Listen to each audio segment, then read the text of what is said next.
Hey friends, this is Eden. Welcome to day 3 of Haircare Unlocked. I'm so sorry that I am a good 30 minutes late. One of my kids woke up um, in a sort of a bit of an alarm at 6 a.m. right when I was about to go live. And then this woke the other kid up, so I had to get them back to sleep. Just at least sleep for another hour before I wake them up for school. So in all of that, it just kind of threw me off. But here I am, and I'm ready to delve into the making of a moisturizing shampoo with you today. So yesterday we spoke about the difference between a clarifying shampoo and a moisturizing shampoo, and I'll recap just in case you didn't attend live yesterday or you didn't watch the replay. Uh, when you wash your hair, it creates it creates a negative charge on the hair cuticle. Okay, and so the hair cuticle that normally lies flat. Good morning, Gloria, or good afternoon to you in the UK. The hair cuticle that normally lies flat becomes ruffled, right? And so instead of being smooth straight down, it sort of flakes up like this. And it also acquires a negative charge. And so when we conditioners have quartz in them or cationic compounds that are positively charged. So they then attach to that negatively charged hair cuticle, and they also help to seal the cuticle and make it lie flat again, which is why your hair looks more polished after a conditioner than it does after a shampoo. So the difference between a clarifying and a moisturizing shampoo um, is fundamentally is going to be that the moisturizing shampoo generally doesn't contain, the clarifying shampoo does not contain any conditioning agents. Now, a clarifying shampoo can have things in them that are moisturizing, but it's not going to have slip, it's not going to, usually it's not going to have slip, right? It's not going to have sort of that smoothness that we expect from a shampoo that most naturals uh, phrase as a moisturizing and detangling shampoo. They're really looking for a conditioning shampoo, right? So that's what they're looking for. Will a moisturizing and detangling shampoo clean the hair? Yes, it will. But if you have a lot of buildup on the scalp, if you have a lot of buildup in the hair, it probably won't clean your hair as well as you need it to, right? So every now and again, you absolutely have to cleanse your scalp. Yes, the live will be available later, Tinu. Thank you for stopping by. I'm so sorry I was late. I was explaining that one of my kids woke up right at the time that I was supposed to go live.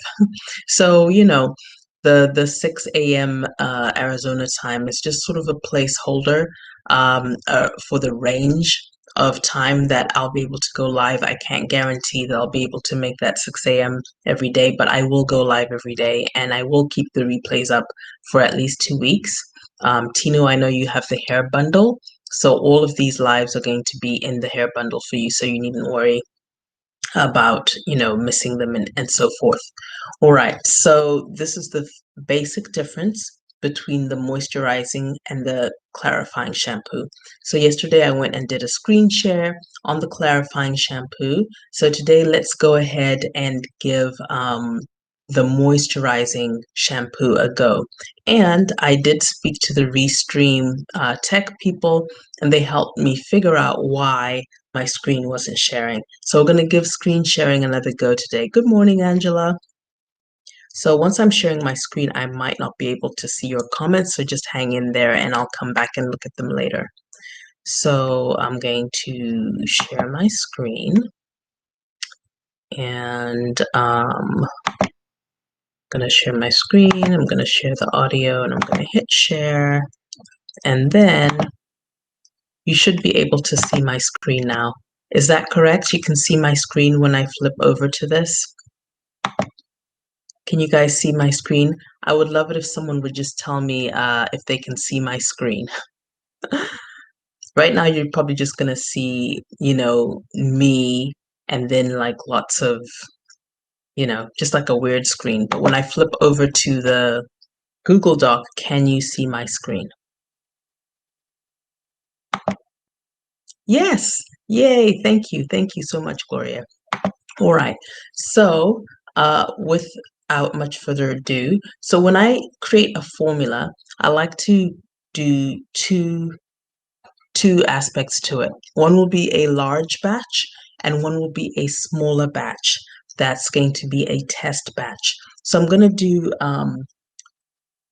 measurements in ounces, and then I'm going to go back and do measurements in grams for all our friends using the metric system, which is most of the world. But in the US, we're still stuck on the ounces and pounds for whatever reason. So, making a moisturizing shampoo. So yesterday when we made the clarifying shampoo, it was basically surfactant, water, thickener, and preservative, right? Because I wanted you to stay on the fact that really ultimately when you're making a shampoo, and this applies to a body wash, any sort of soapy cleansing substance, all it is thickened soapy water. It's not this big mysterious thing. You don't need to make it hard. All it is thickened soapy water. Okay. So basically, what you want to do is let me make sure that on my screen that I'm sharing that let me see, there is a way to spotlight.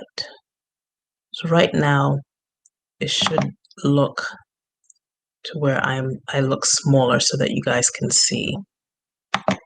All right, so basically, what you're looking at is thickened soapy water. Now, with a moisturizing shampoo, it is going to be a little bit more complex. You are going to have usually some sort of, so I'm going to give you an example of a creamy one, right? You can make ones that aren't as creamy, but I'm going to give you an example of a creamy one. So let's just say a conditioning emulsifier of some sort. I'm going to choose ice conditioner, um, which is something that is from Making Cosmetics here in the United States. And so when you look at the components of ice conditioner, let's have a look at ice conditioner here. So ice conditioner.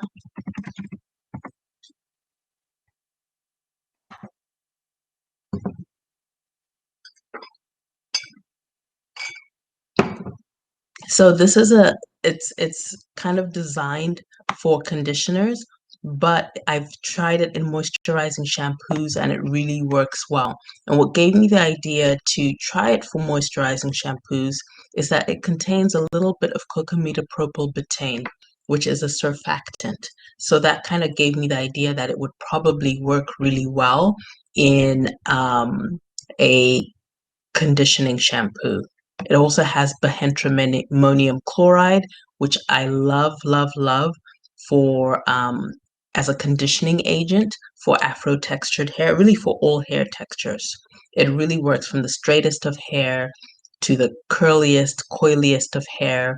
It has a lot of slip. It doesn't build up in the hair or feel sticky in the hair, and it makes the hair feel really soft. Uh, it also kind of has a little bit of hair repairing sort of quality to it. Cetyl alcohol is it's not a drying alcohol, that's a fatty alcohol that's derived from coconut oil, usually, sometimes from palm oil.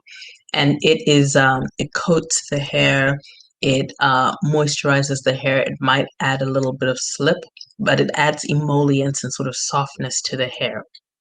All right. And then sorbitan laurate is also, I think it's also in the surfactant category. So all of this is going to make it really great for thickening it and making it creamy, holding in the oils that we're going to add, as well as giving that conditioning slip that we want. All right. So that's what I'm going to use. I'm not going to use any other sort of like, you know, thickening agents, because that's going to take care of the thickening part, right? Because it's going to create that creamy mix. I'm also not going to add um, any other sort of fatty agents other than actual oils because it already has cetyl alcohol in it. So that's going to allow me to keep the formula really simple. Okay, so we'll use that. So we've got the conditioning emulsifier, and then we can use maybe some sort of oil. So let's just say we're going to use our amla and hibiscus infused oil. Remember, we made our amla and hibiscus infused oil before. We could do that, or, you know, or a carrier oil of choice, carrier oil of choice. All right, so you can do that. If you have an oil blend that you like to use, you can use that oil blend. You don't have to overthink it. And if you choose not to use your infused oil in this, it doesn't matter because you'll see that the percentage of oil you're putting in here is really quite small. So it's not going to make that much of a difference. The amla and hibiscus extract that is going to make a huge difference in this is going to be that water extract or that aloe extract of amla and hibiscus that we made earlier. Okay, so let's go ahead and put amla and hibiscus extract, and then we'll put water or aloe here. Okay, so this is our aqueous extract that we made, and of course it's preserved, right? So I won't put that because it's just too much to write there. Preserved. Maybe we can put a little bit of protein, not too much. I would go with 2%. And I like to choose a protein that works well with all hair textures. So you could either do baobab protein, which also is hair repairing, or you could do lupine protein. Lupine is one of my favorite because it's even great in skincare. It has like sort of rich, it's kind of more fatty, and it has like these rich omegas and so forth. And it just seems to be friendly to all types of hair. So if you're gonna go with protein, I would go with lupine protein. 2% protein in a hair product is going to be fine for even people who you know, have sensitivity to products that are high in protein. So let's just say lupine protein, and we'll say 2%. And that is a hydrolyzed protein, which means that it's been processed in such a way that the hair can absorb it more easily. Okay, so we put hydrolyzed here. But really most of the hair protein, most of the proteins that are sold in the cosmetic ingredients market are already hydrolyzed. And it'll say as much, on the description. So hydrolyzed lupine protein, and obviously if you can't find that, use wheat protein, quinoa protein, baobab protein, or honestly, in this particular case, you can skip the protein and it'll still be a good formula. All right, so I don't want to overcomplicate this. So obviously we need surfactant of some kind. Um, maybe we can include, I'm gonna leave the fragrance bit out here. Let's just say, let's add in some lavender hydrosol or distillate. Just to get a pleasant smell, you could also use rose, hydrosol or distillate. You could use mint or eucalyptus or rosemary, whatever you want. Um, and obviously you can use fragrance or essential oils at 0.5 to 1% is common for a natural fragrance. You could even use less than that if it's a synthetic fragrance and it's really strong. If you're using a natural fragrance, they tend to be not as strong as the synthetic fragrances. If you're using essential oils, it just depends on what essential oil you're using, but anywhere from 0.5 to 2% is going to be enough to carry in your shampoo and for the aroma to stay in there for a long period of time and for it to be effective on the scalp.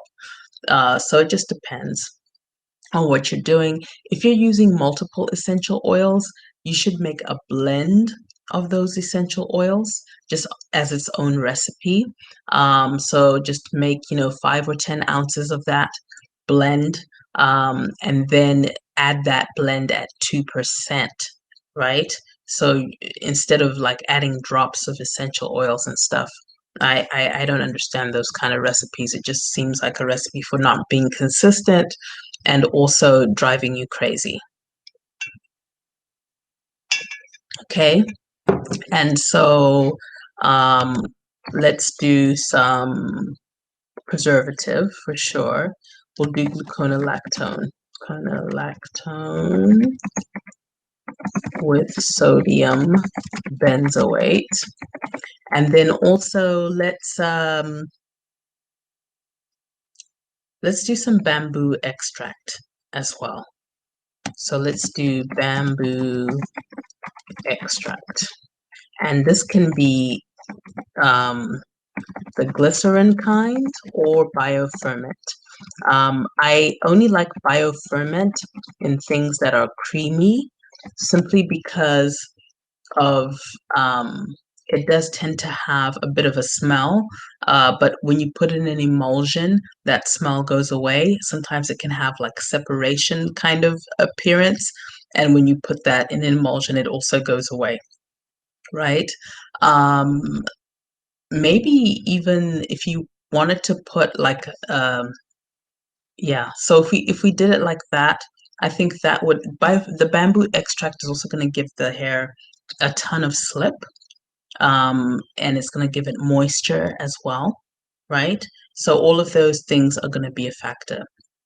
So because this is a moisturizing shampoo, because it has the conditioner and it has the oil, my concern is that it might not be cleansing enough, right? Or it might not lather enough because the conditioning agents will kind of have a sort of repressing effect on the foam a little bit, right? So what I would do then is do something like make sure that there's a good amount of surfactant in there. So I would go with maybe 50%, kind of start a little higher, just to make sure that we get enough surfactants in there. And I already know that 10% is a good amount of hydrosol or distillate in order to actually be able to smell anything. And then 1% is enough for this. And I know that I want this at 10%. So I always start by formulating the things I know are sort of non-negotiable. Obviously, the surfactant is negotiable, but I kind of have an idea of where I want to shoot. I know that I want this at 2%, so that makes my life easier, right? And then I think this, like at about 8%, is probably a decent amount to get that conditioning, sort of conditioned feel that we're looking for from the moisturizing shampoo. Now, another thing you could add to this, to the moisturizing shampoo, is something like polyquaternium 10 or polyquaternium 7. Those are both conditioning agents. The 7 tends to be less sticky than the 10, but because this is a rinse out application, I'm not as worried about the stickiness because you won't feel it in wet hair and you're rinsing out completely anyway because it's a shampoo. It will give a lot of curl definition. It will give a lot of slip and popping to the hair. Polyquaternium 7 is similar. It's liquid, so it's easier to deal with. and it doesn't, it's not that sticky. So maybe I'll just say polyquaternium 7 here. So polyquaternium 7. I'm actually going to move it down here because you'll see in a minute why I move it over here to be closer to the water ingredients. Okay, so we've got that. So I know I want that at about 8%. I know that this, if I do something like 2%, that's going to be plenty because we already have the 8% here, which has bihydramonium chloride and stuff like that in it. All right, so polyquaternium at 2%.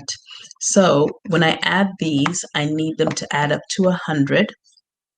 So this is 21, 71, 73, 75, and this is 83. So that leaves 17% for this. And I feel like 17%, if I did say like 3% here, 3%, that sort of leaves not much water. Now the lavender hydrosol, the bamboo extract, those actually count as water, right? Because they're predominantly water. So that's kind of 20%. And then the 13%, that would be 33 right here. I do kind of want more water in here. But you know what? Most of the water is coming from the shower. So there is that. So let's see if we can get away with maybe 45% here. So let's try to do 45% here. And then that'll give us 18 here, which I feel better about because then that means that we're at about close to 40% water, which I'm okay with. So here we go. Again, let's just recalculate. So 10, 11, 21. So that's 61, 66, 68, 70, 78, 81, which leaves us with 19% here.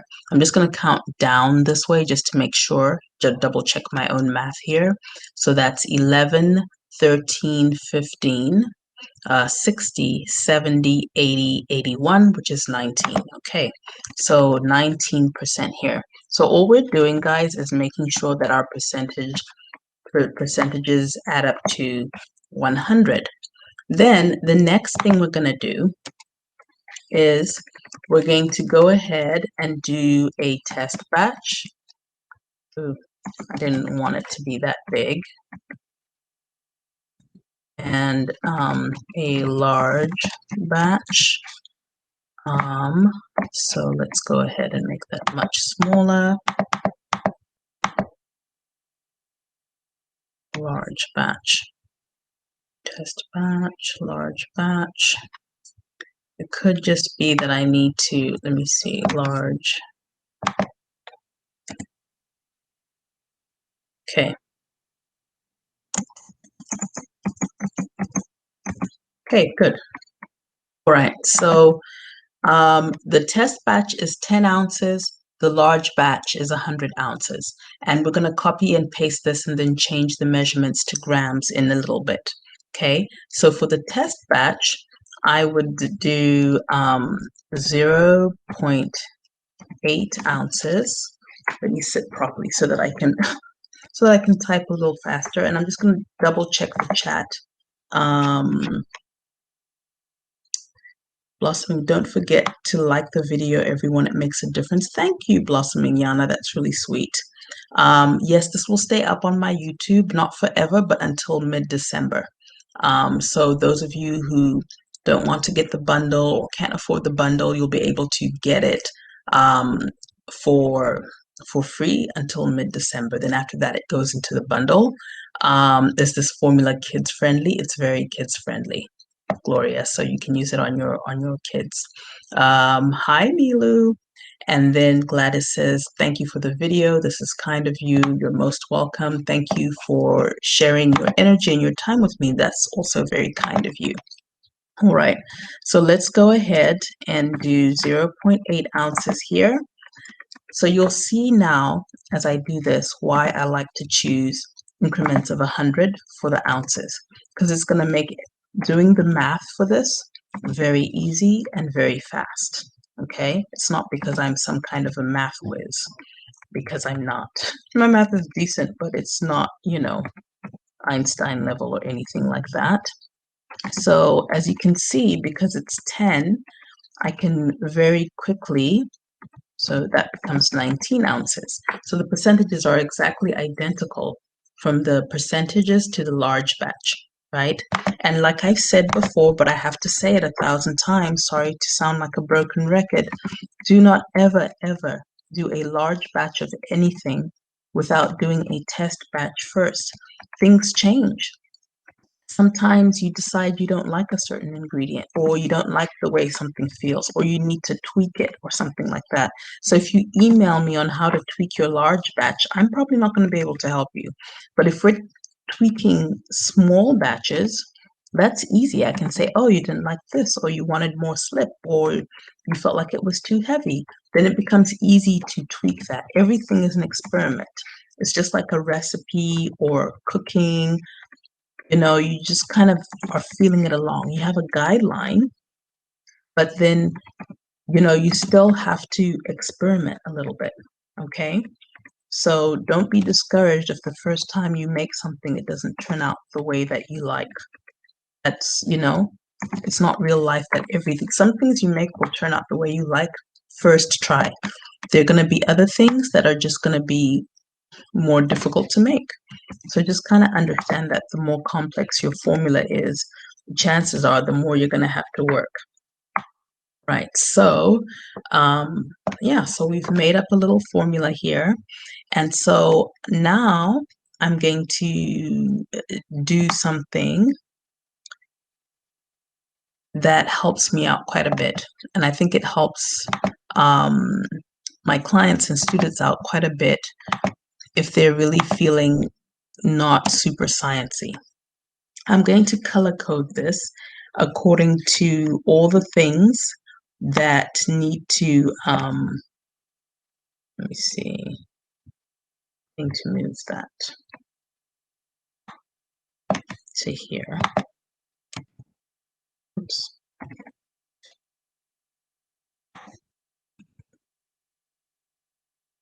Okay, so this is going to be red. And all of this is going to be blue. So this is how I identify the phases.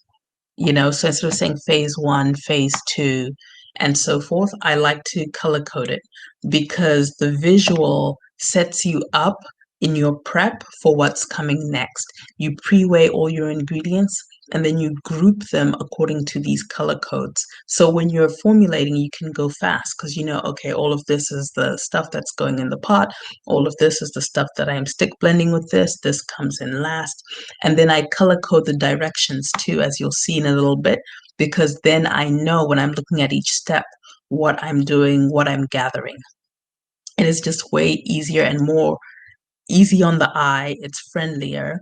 And also one of the reasons why I don't do stuff like, phase 2, heat it to 89 degrees and blah, blah, blah. One of the reasons why I don't do that is because if I'm teaching people how to make extracts from scratch, from herbs, and, it's really a different process from things that are manufactured in a lab, right? Um, there's just more life in the products that you're making and the extracts that you're making because of the way that you've extracted things, right? Making something that's really lovely, like an amla and hibiscus extract and aloe, and then heating it up to the sky, which is going to kill some of the phytonutrients, doesn't make any sense to me.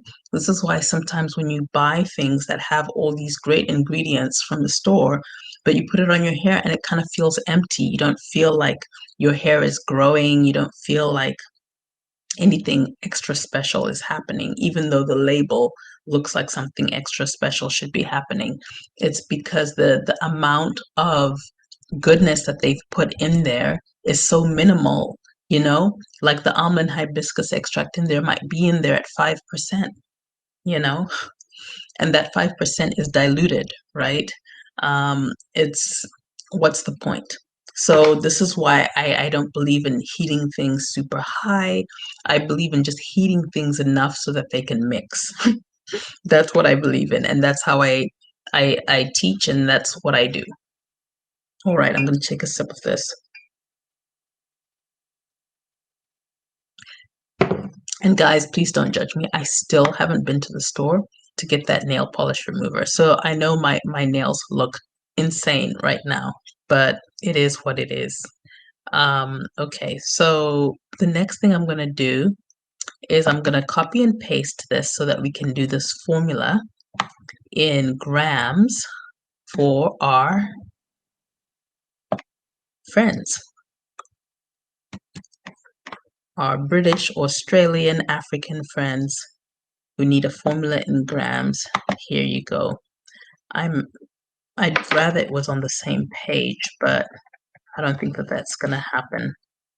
So let's go like this. And then all I need to do here is change the grams. Okay, so I think 3 ounces is enough to test. But I also think that three ounces is difficult to mix. So 100 grams would probably be about 3 ounces. So for you guys, I am going to do a 200-gram formula as a test batch. Okay, so that's going to be closer. You probably get maybe 180 mils out of this. And then 2,000 grams for the big batch. Okay, so that should make you about, the big batch should make you about 8 to 10 shampoos, maybe 11, but I don't want to overpromise. All right, so 8%. So if I was doing 100 grams, it would just be 8 grams. But because it's 200 grams, it's going to be 16 grams. Okay, so hopefully it's pretty obvious to you guys what I'm doing here. So instead of 80 grams, it would be 160 grams. So what's nice about this is that once you've done this, you're just adding a 0 in this column. So this would be 6 grams, and this would be 60 grams.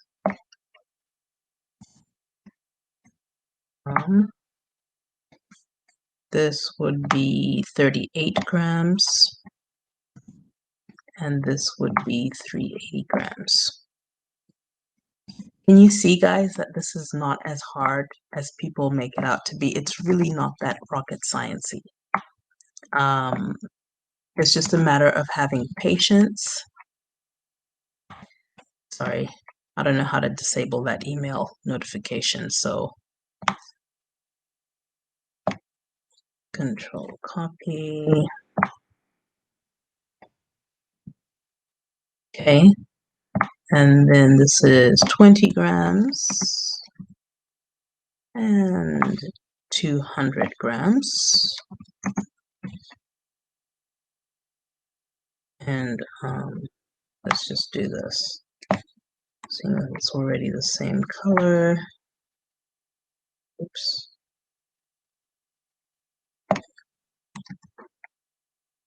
And then this is 2 grams and 20 grams. And yeah, so, oh wait, I have to change this. This is 90 grams and this is 900 grams. Okay, so now let's go ahead and do our directions. Okay.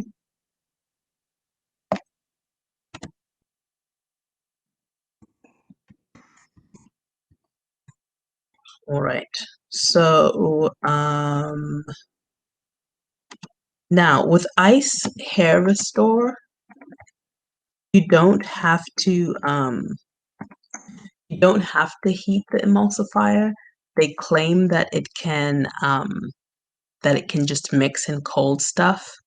I found that, yeah, it can, but sometimes it doesn't. So I just prefer to heat it, okay? Just to kind of make it more malleable with what we're doing here and allow us to work faster. So the first thing you want to do is you want to okay, wait, I don't have to have that in bold. So we're gonna pre-weigh all our ingredients and separate them according to the, or we say their respective color codes.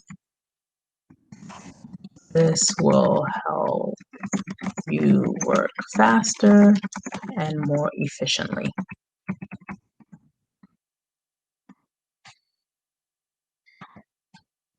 On a digital scale. All right, so let's have a little talk about weighing things. Okay, so you have to weigh things. This formula is by weight. Okay, it's not by volume, because if it's not always, the only thing that's the same is water. Water's density is 1 to 1. So 1 milliliter of water is equal to 1 gram of water. That's the only thing that has a density of 1 that is known to humankind. So if you do that maybe with your aqueous extracts, maybe you'll be able to get away with it for that. But for anything else, honestly, I would put it on a scale. Okay. So your formulas are going to be by weight and not by volume, because volume changes. So so you're going to get a digital kitchen scale, as long as it can measure like, you know, 0.5 of a gram if you're doing grams, as long as it can measure. Honestly, even if it can just only measure whole grams, it's very rare that you're doing points of a gram, especially the way I teach you how to formulate. I would just avoid that scenario if I can, right? Um, and then for ounces, as long as it can do 0.05 of an ounce, it's fine. So most kitchen scales work well. Like $20 US is about how much you can expect to spend. If you're doing really teeny amounts, you can use a jeweler scale. What I don't like about a jeweler scale is that it works for the small amounts, but then once you start making large batches, um, it's not always user friendly for that. So I prefer a digital kitchen scale, but honestly, you can use either one. Just use a scale. And when you're starting out, um, until you're making a really great profit, don't go buying an expensive crafter scale that costs $160 or $250. It's really not necessary until you're making a large amount of stuff, right? And you have that kind of money to burn. Just start simple and invest in good ingredients, and don't get too fancy right away, because then that also becomes a way of intimidating you. In terms of equipment, uh yeah, maybe I'll do equipment in the Q&A. But you don't even need beakers and all of that kind of stuff either. You can use really simple equipment to make things work for you. Okay. So you're going to pre-weigh all your ingredients and you're going to separate them out. Make sure when you're weighing as well, you hit the tare button. I've seen people make this mistake so many times, and then their measurements are off, and then the whole product is off.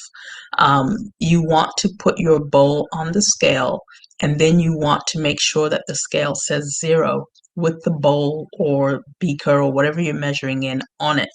Okay, so you can hit the tare button to bring the weight back down to 0, or you can turn off the scale and turn it back on so it says 0.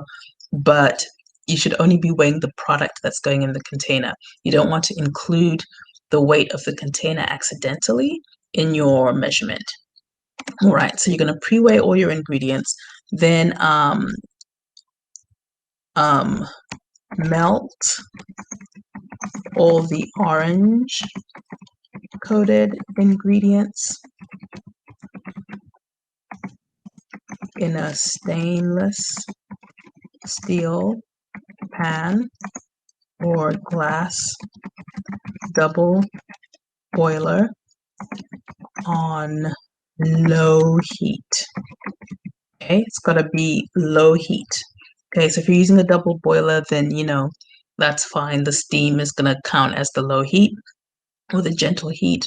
But if you're doing it straight in a pan, then it has to be super low, and it absolutely has to be a stainless steel pan because Teflon and or ceramic, all these other kind of things can react with the ingredients, and you don't want that. All right, so you're just going to put that aside. Then you're going to use an immersion blender to blend all the blue coated ingredients together in a separate container.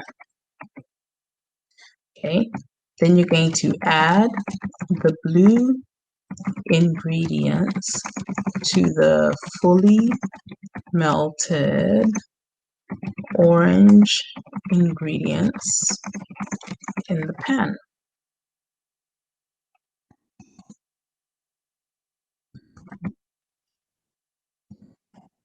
Everything goes in the pan and not the other way around. The reason for this is that when you melt an emulsifier and oils and stuff, sometimes the temperature at the bottom of the pan is not the same as the temperature at the top of the pan. So as you're pouring out your emulsifier, it can cool on the way out of the pot and sort of coat the pot and start to solidify towards the end of the pot. Also, it tends to stick to the pot, right? So you might not get all your emulsifier out of the pot. So I prefer things to be added to the pot that has the emulsifier in it instead of the other way around. That way you don't lose any emulsifier by the process of pouring it out into something else. Okay, so just kind of be aware of that. Okay, so with the clarifying shampoo, we whisked in our surfactant. Because this is so creamy, you can get away with using an immersion blender to blend in your surfactant. You will have some bubbles, but it's not any kind of amount that's super scary. It'll settle if you just let it sit, right? And just kind of be careful how you mix. Just kind of use your stick blender, stirring at the bottom of the pan. Only bring it up to the pot gently. I mean, up to the top surface gently, So, because the more you stay at the top, the more bubbles you're going to create. But as long as you're at the bottom, you're going to create less bubbles. All right. Okay. Then add the surfactant and, okay. Wait, blend until creamy. This will happen really fast. And then add the surfactant and blend until fully mixed. If you have bubbles, allow the mixture to cool. Okay, I've got to say turn off heat once fully melted. I don't want you to think that you have to be cooking this the whole time. The heat that's in the orange and the pot is going to be enough to heat up your whole mixture, you'll see. If you have bubbles, allow the mixture to cool. And, and for the bubbles to dissipate.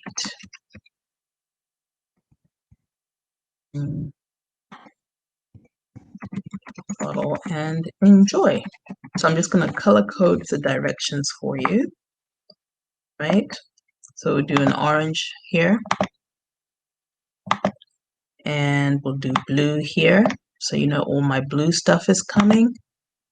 Then when you get here, you know, ooh, I'm going to take the blue stuff again. And what am I doing with that? I'm going to put it in the orange stuff. Ooh, wait, sorry. Did an oopsie. Okay, there we go. Okay, I did another oopsie. Let me start here. I think to not be skilled enough to do that without making that mistake repeatedly. And then, right, then I'm going to bold this for you guys like a mom because I'm just like, oh, I don't want you to make that mistake. And then, okay, and that's it. And that is it. Not a big deal at all. So let me go ahead here. I'm going to stop sharing. How do I stop sharing? Do I just do this? Yeah, I think so. All right. So let's go ahead and take a look if there's any other questions. Hi, ladies who joined later. Hi, Nolita. Hi, Femi. Femi says you should buy her bundle. It's well worth it. Thank you, Femi. I don't know if it's Ocasia or Ocasia. Thank you, Eden. I really appreciate it. Is it blurry? I don't know. Is it blurry, guys? I know. Okay, so I couldn't connect my external camera, so my face might be blurry. But I don't know if the screen was blurry. Hopefully it wasn't. Oh no, I got in late. I will have to catch the vid when posted. Yeah, it'll be up here, Linda, for your convenience. Hamda Naturals. Hello, Hamda Naturals. Patricia Panther. Oops. Will stearic acid create a more creamy effect? Is it too much to add to a formula if you already have palm oil in there? Also, will stearic acid help with the shampoo's rinse-off ability? That's a good question, Patricia. Stearic acid, I know that I see that a lot in men's shaving cream shampoo formulas for whatever reason. So I think stearic acid does have some level of almost like a cleansing effect. It also is going to definitely create more of a creamy effect. I'm not sure how it operates without an additional emulsifier. I don't know if it can emulsify by itself. I feel like if you use stearic acid, you have to use another emulsifier with it, right? So I think that's, you know, oh, yeah, Milu says it's clear for her. Okay, that's great. Maybe the person was watching on their phone. And, you know, if you're watching someone type on a phone, it's going to be small. So if you have a computer, you should probably look at it on a computer. But I'm glad to hear that it's clear for you. Yeah, so Patricia, hopefully yeah, but if you wanted to add stearic acid to a rinse-off formula for shampoo, yes, you absolutely can. One of the reasons why you don't see a lot of stearic acid in shampoos is that stearic acid has a quality where it's almost kind of draggy. So you see more like cetyl alcohol and cetyl alcohol, but you don't see a lot of stearic acid because it's just it's really hard. Like, you know what I've seen stearic acid when I used to make candles, they used to sell us stearic acid, that very same stearic acid, to put in our candle mix to make our candles harder, right?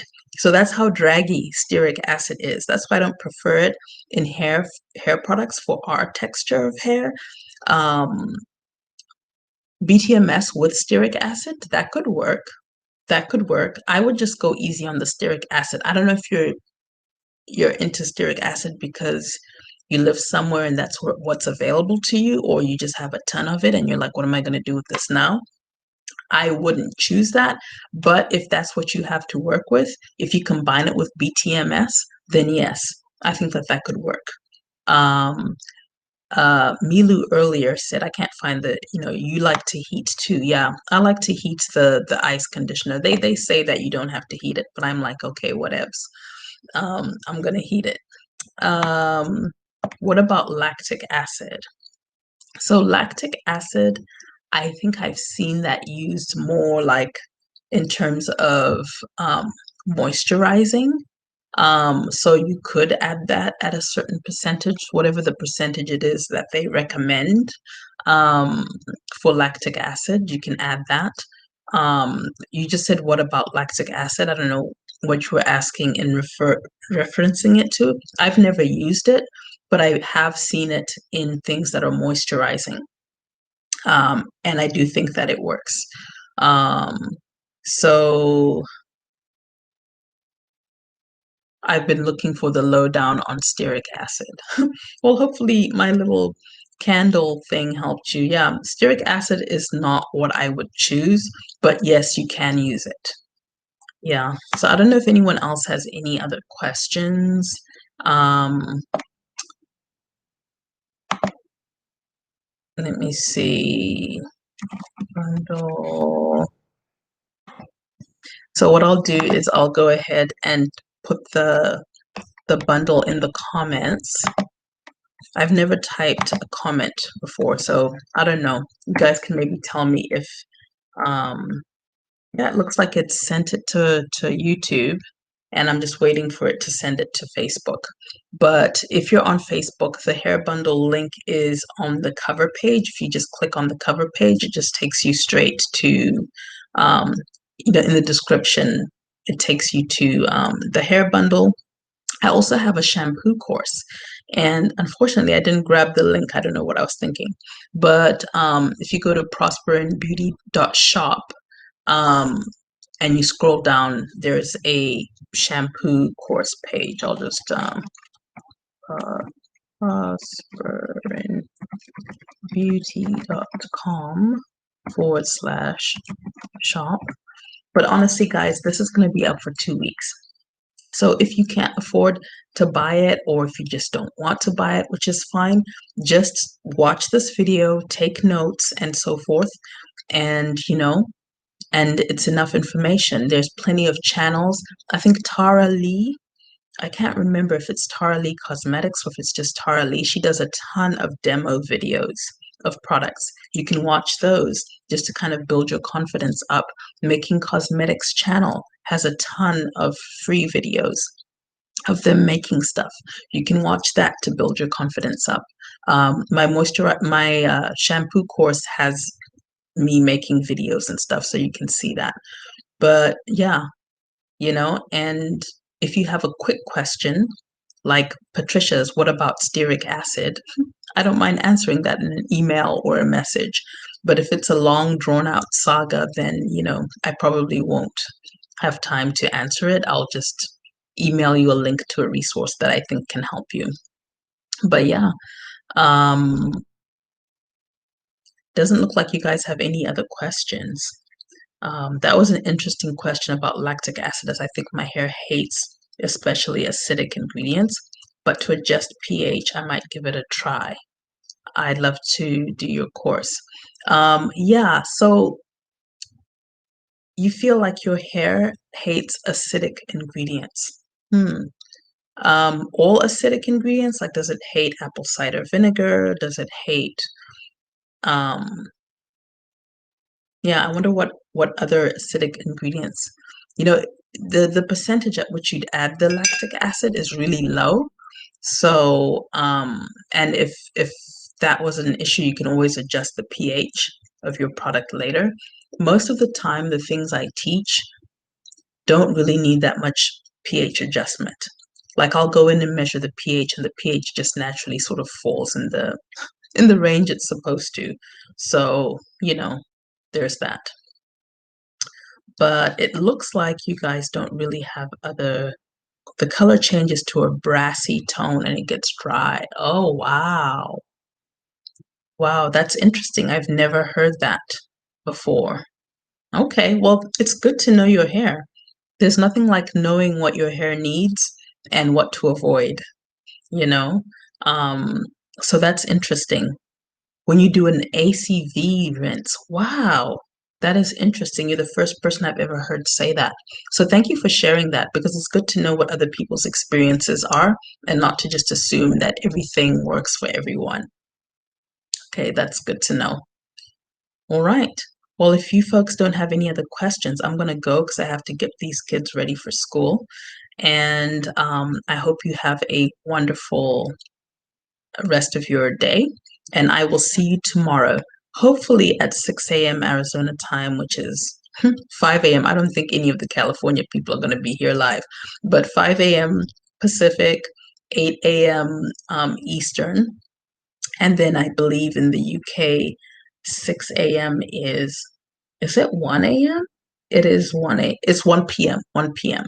I'm gonna try to be there at 1 p.m., but because of things in my household, I don't know how that's gonna go. But it'll be in that range. And if you missed the live, the replay will be up for about a week or two, just depending on when you catch it. All right. Thank you so much. Thanks, Angela, for stopping in. Thank you, everyone who was here, and I will see you tomorrow.